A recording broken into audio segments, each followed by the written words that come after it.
Welcome back to the channel, guys. We got a 48 Ford convertible here that's probably about 20 years old.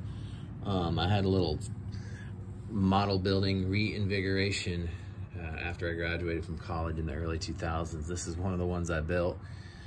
Also, this is probably the last car I painted with an airbrush. I'm not anti-airbrush at all. I just happen to have one.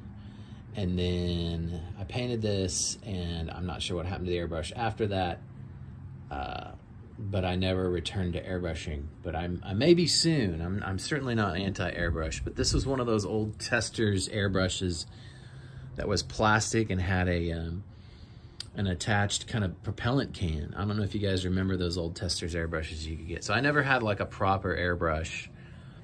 But I thought it did a pretty good job. So I don't know if y'all recognize this. This isn't John Deere green. This is that green enamel, Testors enamel in the little tiny bottles that they made for forever. The little green bottle in the little Testors paint packs you could get. Well, this was the green. I just couldn't decide on the color. I was so tired of doing all the same old sames, and I was just looking around and I saw the green. And I had the airbrush, and I just thinned it down. And I don't know, I put probably like 20 coats on it because it was so thin it wouldn't hardly cover. But I kind of like it. It turned out pretty good. And that is exactly how it came out of the airbrush. I don't think I ever polished it. It's good little, it's not as shiny as it was just because it's 20 years old. It probably could use a polish, would really brighten it up, but it still looks pretty good. So this is the Revell 48 Ford convertible. One of the only mods I did was back in the 90s, 2000s. There was this company, well, they're still around. It's called Briz Bumpers. Mark Brislon out of Washington started making these bumpers, and they were basically, you know, DeSoto bumper lookalikes, but they also made those skinny 3-ribbed versions. They were really popular in the late 90s, early 2000s, which is exactly when I built this car. And I thought it'd be cool to do kind of some Briz type bumpers. So those are not Briz bumpers. Those are 1/24 scale 32 Ford bumpers. So they have a 3-rib.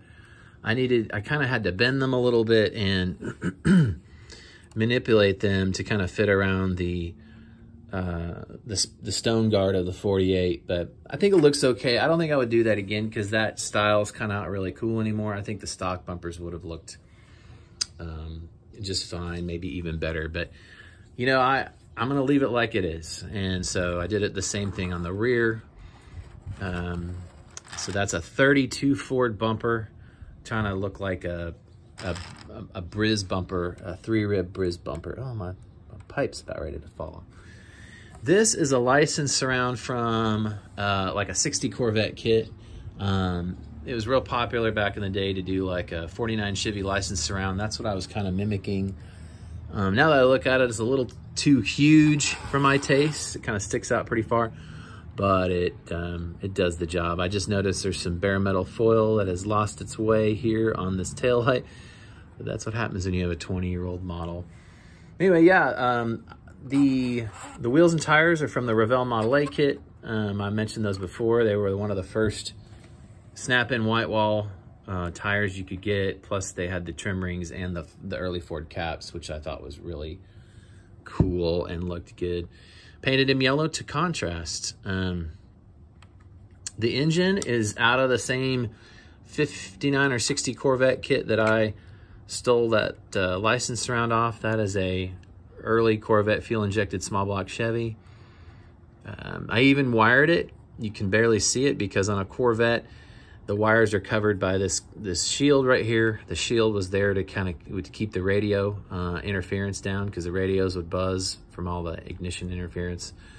So they're down there underneath the exhaust manifolds, which is exactly how Corvettes were really wired. They went down under the block and up from the bottom under those ram horn manifolds. So it's kind of funny because I went to all the work of wiring it, but you can barely see it. So that's just fine. Interior is a 2-tone tan. I think this dark color was called Flat Earth, but I don't remember the light. And bare metal foil. Pretty much box stock on the bottom, I may have had to lower it more. I feel like no kit I ever build is low enough. So I'm sure I ground the spring down or did something to get it to sit right. But basically just box stock on the bottom. And, ooh, I just felt something fall off. Yep, oh man. Man down. Lost my little aluminum tip there. And then, you know, just a stock dash and stock steering wheel. Really detailed, really nice kit. Yeah, there's the left door handle. The right door handle is long gone, as well as the mirrors and everything often get knocked off over the years. So there is the Revell John Deere Green 48 Ford convertible, and we're gonna get to some Model A updates next. All right, I've been working on the Revell 30 Model A coupe, the hammered Model A, and done some things to it. If you've been watching the videos, I talked in the last video about maybe not using the Arden and switching to the Revell Parts Pack Cadillac, and I have done that. And I'm really liking it. I think it was a good choice. It just feels better in there. Everything kind of fits better. But there was some massaging that needed to be done. So I went ahead and assembled the long block and the oil pan and the hydromatic transmission to kind of be able to mock it up in the chassis. But I'll have to show you what I did. The center cross member on the chassis, I needed to move it forward to fit the hydro. As you can see, like right here, that's where the cross member used to be. It also had giant mounting bosses for the triangulated 4-bar rear end that came in the kit. I don't need those anymore because I have the torque tube and the quick change. So I deleted those and moved the cross member forward. And then there's the parts pack hydro and the Cadillac engine, and it fits pretty good. As you can see, I'm gonna have to extend the torque tube, and I'm gonna have to fix that. So like I said, I got the Cadillac all finished. You can see the hydromatic in there, the GM hydromatic. Had to move the cross member backwards right there. And then I still got this kind of other cross member hanging out here in the wind. I mean, it works, but it just looks a little funky. So, you know, I'm not sure what I'm gonna do with that just yet. I'd like to just actually make that a functioning cross member and cut this one out altogether.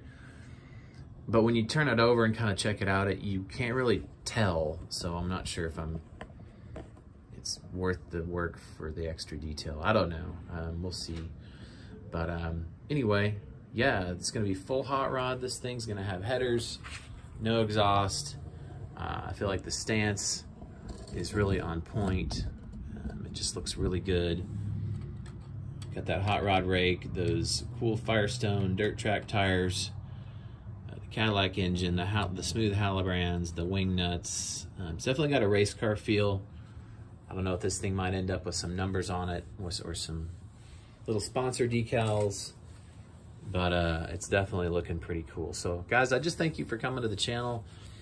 Really had a lot of more subs, and I answer every single question.